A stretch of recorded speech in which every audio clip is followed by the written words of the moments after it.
देवः सर्वभूतानाम् आत्मा ह्याराध्य एव च गुणातीतो गुणात्मा च स मे नागः प्रसीदतु स मे नागः प्रसीदतु हृदयस्थोऽपि दूरस्थः मायावी सर्वदेहिनां योगिनां चित्तगम्यस्तु स मे नागः प्रसीदतु स मे नागः प्रसीदतु सहस्रशीर्षः सर्वात्मा सर्वाधारा परशिवः महाविशास्य जनकः स मे नागः प्रसीदतु स मे नागः प्रसीदतु कात्रवेयो महासत्त्वः कालकूटमुखाम्बुजः सर्वाभीष्टप्रदो देवः स मे नागः प्रसीदतु स मे नागः प्रसीदतु पातालनिलयो देवः पद्मनाभः सुखप्रदः सर्वाभीष्टप्रदो यस्तु स मे नागः प्रसीदतु स मे नागः प्रसीदतु नागनारीरतो दक्षो नारदादिसुपूजितः सर्वारिष्टहरो यस्तु स मे नागः प्रसीदतु स मे नागः प्रसीदतु पृदाकुदेव सर्वात्मा सर्वशास्त्रार्थपारगः प्रारब्धपापहन्ता च स मे नागः प्रसीदतु स मे नागः प्रसीदतु लक्ष्मीपते सम्पर्यङ्कः शम्भो सर्वाङ्गभूषणः यो देवः पुत्रदो नित्यं स मे नागः प्रसीदतु स मे नागः प्रसीदतु पणीशः परमोदारः शापपापनिवारकः सर्वपापहरो यस्तु स मे नागः प्रसीदतु स मे नागः प्रसीदतु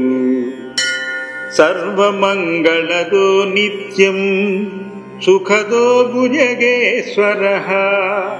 यशः कीर्तिं च विपुलां श्रियमायुः प्रयच्छतु श्रियमायुः प्रयच्छतु मनोवाकायजनितं जन्म जन्मान्तरार्जितं यत्पापं नागदेवेश विलयं यातु सम्प्रति विलयं यातु सम्प्रति निरोगं देहपुष्टिं च सर्ववश्यौधनागमं पशुधन्याभिवृद्धिं च यशोवृद्धिं च शाश्वतं निरोगं देहपुष्टिं च सर्ववश्यौधनागमं पशुधान्याभिवृद्धिं च यशोवृद्धिं च शाश्वतं यशोवृद्धिं च शाश्वतं परवाक्संविनी विद्यां वाग्वित्वं सूक्ष्मबुद्धितं पुत्रं वशङ्करं श्रेष्ठं देहि मे भक्तवत्सला परव्याक्संविनीं विद्यां वाग्मित्वं सूक्ष्मबुद्धितां पुत्रं वशङ्करं श्रेष्ठं देहि मे भक्तवत्सला देहि मे भक्तवत्सला यो देवः सर्वभूतानाम् आत्मा ह्याराध्य एव च गुणातीतो गुणात्मा च स मे नागः प्रसीदतु स मे नागः प्रसीदतु हृदयस्थोऽपि दूरस्थः मायावी सर्वदेहिनां योगिनां चित्तगम्यस्तु स मे नागः प्रसीदतु स मे नागः प्रसीदतु सहस्रशीर्षः सर्वात्मा सर्वाधारा परशिवः महाविशास्य जनकः स मे नागः प्रसीदतु स मे नागः प्रसीदतु कात्रवेयो महासत्त्वः कालकूटमुखाम्बुजः सर्वाभीष्टप्रदो देवः स मे नागः प्रसीदतु स मे नागः प्रसीदतु पातालनिलयो देवः पद्मनाभः सुखप्रदः सर्वाभीष्टप्रदो यस्तु स मे नागः प्रसीदतु स मे नागः प्रसीदतु नागनारीरतो दक्षो नारदादिषु पूजितः सर्वारिष्टहरो यस्तु स मे नागः प्रसीदतु स मे नागः प्रसीदतु पृदाकुदेव सर्वात्मा सर्वशास्त्रार्थपारगः प्रारब्धपापहन्ता च स मे नागः प्रसीदतु स मे नागः प्रसीदतु लक्ष्मीपते सम्पर्यङ्कः शम्भो सर्वाङ्गभूषणः यो देवः पुत्रदो नित्यं स मे नागः प्रसीदतु स मे नागः प्रसीदतु पणीशः परमोदारः शापपापनिवारकः सर्वपापहरो यस्तु स मे नागः प्रसीदतु स मे नागः प्रसीदतु सर्वमङ्गलदो नित्यं सुखदो भुजगेश्वरः यशः कीर्तिं च विपुलां श्रियमायुः प्रयच्छतु श्रियमायुः प्रयच्छतु मनोवाकायजनितं जन्म जन्मान्तरार्जितं यत्पापं नागदेवेश विलयं यातु सम्प्रति विलयं यातु सम्प्रति निरोगं देहपुष्टिं च सर्ववश्यौधनागमं पशुधन्याभिवृद्धिं च यशोवृद्धिं च शाश्वतम् निरोगं देहपुष्टिं च सर्ववश्यौधनागमं पशुधान्याभिवृद्धिं च यशोवृद्धिं च शाश्वतम् यशोवृद्धिं च शाश्वतम् परवाक्संविनी विद्यां वाग्वित्वं सूक्ष्मबुद्धितं पुत्रं वशङ्करं श्रेष्ठं देहि मे भक्तवत्सला परव्याक्संविनीं विद्यां वाग्मित्वं सूक्ष्मबुद्धितां पुत्रं वशङ्करं श्रेष्ठं देहि मे भक्तवत्सला देहि मे भक्तवत्सला यो देवः सर्वभूतानाम् आत्मा ह्याराध्य एव च गुणातीतो गुणात्मा च समे नागः प्रसीदतु समे नागः प्रसीदतु हृदयस्थोऽपि दूरस्थः मायावी सर्वदेहिनां योगिनां चित्तगम्यस्तु समे नागः प्रसीदतु समे नागः प्रसीदतु सहस्रशीर्षः सर्वात्मा सर्वाधारा परशिवः महाविशास्य जनकः समे नागः प्रसीदतु समे नागः प्रसीदतु कात्रवेयो महासत्त्वः कालकूटमुखाम्बुजः सर्वाभीष्टप्रदो देवः समे नागः प्रसीदतु समे नागः प्रसीदतु पातालनिलयो देवः पद्मनाभः सुखप्रदः सर्वाभीष्टप्रदो यस्तु समे नागः प्रसीदतु समे नागः प्रसीदतु नागनारीरतो दक्षो नारदादिषु पूजितः सर्वारिष्टहरो यस्तु समे नागः प्रसीदतु समे नागः प्रसीदतु पृदाकुदेव सर्वात्मा सर्वशास्त्रार्थपारगः प्रारब्धपापहन्ता च समे नागः प्रसीदतु समे नागः प्रसीदतु लक्ष्मीपते सम्पर्यङ्कः शम्भो सर्वाङ्गभूषणः यो देवः पुत्रदो नित्यं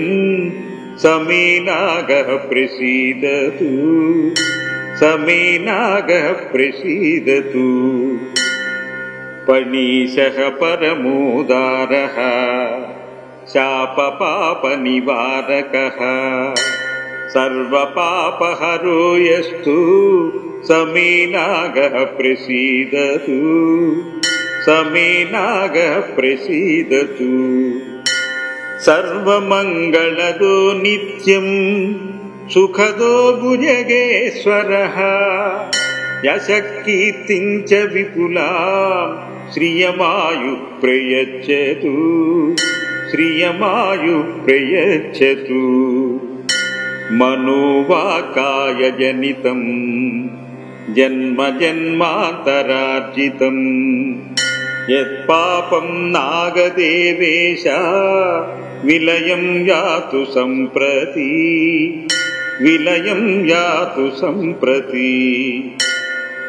नीरोगं देहपुष्टिं च सर्ववश्यौधनागमं पशुधन्याभिवृद्धिं च यशोवृद्धिं च शाश्वतम् नीरोगं देहपुष्टिं च सर्ववश्यौधनागमं पशुधान्याभिवृद्धिं च यशोवृद्धिं च शाश्वतम् यशोवृद्धिं च शाश्वतम् परवाक्संविनी विद्यां वाग्वित्वं सूक्ष्मबुद्धितम् पुत्रं वशङ्करं श्रेष्ठं देहि मे भक्तवत्सला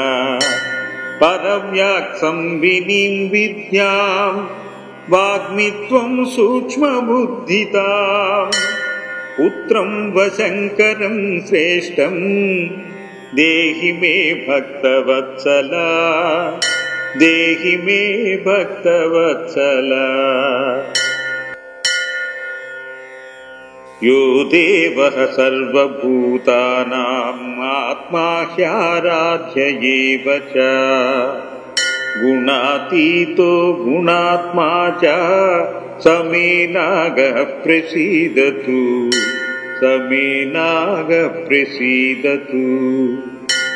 हृदयस्थोऽपि दूरस्थः मायावी सर्वदेहिनां योगिनां चित्तगम्यस्तु समे नागः प्रसीदतु समे नागः प्रसीदतु सहस्रशीर्षः सर्वात्मा सर्वाधारा परशिवः महाविशास्य जनकः समे नागः प्रसीदतु समे नागः प्रसीदतु कात्रवेयो महासत्त्वः कालकूटमुखाम्बुजः सर्वाभीष्टप्रदो देवः समे नागः प्रसीदतु समे नागः प्रसीदतु पातालनिलयो देवः पद्मनाभः सुखप्रदः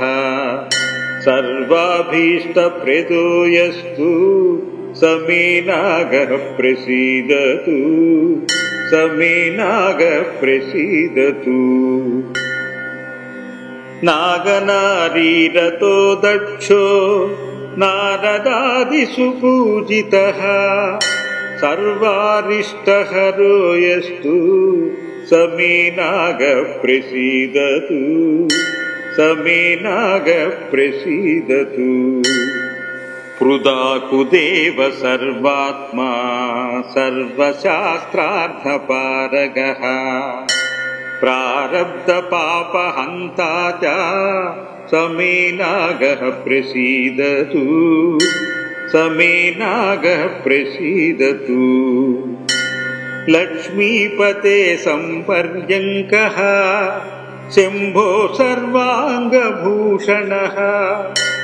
यो देवः पुत्रदो नित्यं समे नागः प्रसीदतु समे नागः प्रसीदतु पणीशः परमोदारः शापपापनिवारकः सर्वपापहरो यस्तु समे नागः प्रसीदतु समे नागः प्रसीदतु सर्वमङ्गलदो नित्यं सुखदो भुजगेश्वरः यशः कीर्तिं च विपुलां श्रियमायुः प्रयच्छतु श्रियमायुः प्रयच्छतु मनोवाकायजनितं जन्म जन्मान्तरार्जितं यत्पापं नागदेवेश विलयं यातु सम्प्रति विलयं यातु सम्प्रति निरोगं देहपुष्टिं च सर्ववश्यौधनागमं पशुधन्याभिवृद्धिं च यशोवृद्धिं च शाश्वतम् निरोगं देहपुष्टिं च सर्ववश्यौधनागमं पशुधान्याभिवृद्धिं च यशोवृद्धिं च शाश्वतम् यशोवृद्धिं च शाश्वतम् परवाक्संविनी विद्यां वाग्वित्वं सूक्ष्मबुद्धितं पुत्रं वशङ्करं श्रेष्ठं देहि मे भक्तवत्सला परव्याक्संविनीं विद्यां वाग्मित्वं सूक्ष्मबुद्धितां पुत्रं वशङ्करं श्रेष्ठं देहि मे भक्तवत्सला देहि मे भक्तवत्सला इति श्रीनागेश्वरस्तुति सम्पूर्णम्।